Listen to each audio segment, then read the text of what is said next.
Kaugnay sa dinagdagang pondo ng PhilHealth sa 2026 national budget, kausapin natin si PhilHealth spokesperson and Senior Vice President for Health Finance Policy Sector, Dr. Israel Pargas. Magandang umaga at welcome po sa Balitang Hali.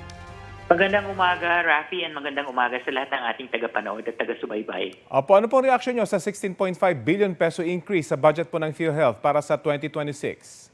Well, we very much welcome the decision of the BICAM, and we hope that this will be approved on the side of the President and turn this into law because the 16.5 additional budget will surely support and sustain our program.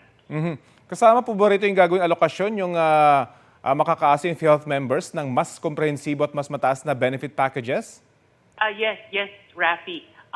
If you would remember, even if during the time na kami ay walang naibigay na subsidiya at kami ay nakuhanan ng around 60 billion, ay patuloy naman tayo na nag-expand at nag-develop ng mga bagong benepisyo. And so lalo na ngayon na meron tayong pondo at merong additional budget pa nga, is mas papalawakin natin ang ating mga benepisyo at mas pagagandahin natin ang ating serbisyo. Kailan po kayo ito direktang mararamdaman ng PhilHealth members? Well, gaya ng nabanggit ko, nagsimula tayo na talagang mag-increase at mag-expand ang ating mga benepisyo ng 2024, 2025 at patuloy natin itong gagawin. Kung matatandaan mo, naglunsad din tayo ng ating priority project, yung ating primary care, which is the YAKAP. And sa ngayon ay yung pong ating part ng gamot ay o yung libreng gamot or up to maximum of 20,000 per Filipino per member ay nagsimula tayo sa NCR, and hopefully by 2026 ay ma-expand na natin ito nationwide. So mas mararamdaman ng lahat ng bawat Pilipino or 116 million yung ating primary care program na siyang ating priority project nito. Of course, aside from our review to expand our case rates and our benefit packages for inpatient. Ano pong safeguards ang ginagawa ng PhilHealth Fund para matiyak na protektado at maayos na magagamit ng mga miyembro? Well, yes. Unang-una, of course, we are still pursuing our plans and aggressively pursuing our plans for digitalization to make it more convenient, fast, and trustworthy yung ating mga processes para sa ating mga miyembro. Pangalawa, tayo ay naglalagay din ng mga enough controls to prevent abuses coming from our members and coming from our facilities.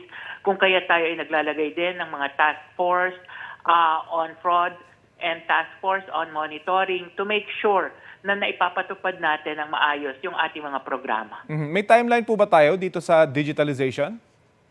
Well, doon sa, alam mo naman, isang buong sistema yung ating i-digitalize. So, ang ating kabuoang timeline dyan, siguro aabutin tayo ng mga 2 or 3 years. But we are already starting. We are working together with the DICT and some consultants kung kaya't meron na po tayong mga na ilalagay na framework on digitalization sa ating proseso. Kaugnay naman po sa mahigit 1 billion peso unpaid claims ng mga ospital na ipinapabalik ng COA. Paano niyo po ito tinutugunan? Well, yun po kasing mga nakalagay na unpaid claims for the Department of Health na around 1 billion are those claims na ibinalik natin either through return to hospital kasi may mga kakulangan na mga dokumento at meron pong mga claim naman na na-deny because hindi po nagpa-follow ng ating mga requirements. So, ang kinakailangan po dito ay ma-file ulit sa amin ng ating mga Department of Health hospitals para po unang-una kung merong mga required documents ay maipasa po nila with the necessary requirements at yun naman pong mga na-deny na ay kailangang may appeal ng ating mga hospital para po pag-aralan muli at ma-reprocess, especially to see kung ano yung dahilan kung bakit po na-deny. Sa palagay niyo po, kailangan i-streamline itong sistema ito para hindi na maantala yung pagbibigay ng benepisyo sa mga benepisyaryo at hindi na kulang-kulang yung kanilang mga ibibigay na dokumento? Well, opo.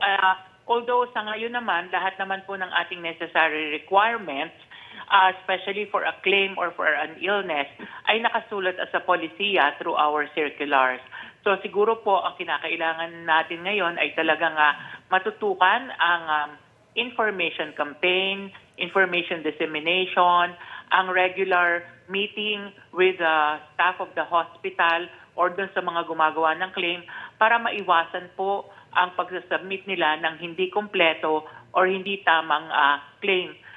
With that, ay mas mapapadali po natin ang ating proseso. Second is also, again, yun pong digitalization natin would definitely help in making sure na mas convenient at mas mabilis yung ating proseso ng pagpo-process or pagsasubmit ng claim. Pero 2 years pa po yung timeline. May update pa po ba sa 60 billion excess funds na pinapabalik ng Supreme Court? Well, yun pong 60 billion, I think is will be part of the proposed budget for 2026. So kung ito po ay maaprubahan na ng Pangulo at masasign into law, then magiging part po siya ng GAA. Okay, maraming salamat po sa oras na ibinahagi nyo sa Balitang Hali. Maraming salamat din po at magandang tanghali sa ating lahat. Yan po si Dr. Israel Pargas ng PhilHealth.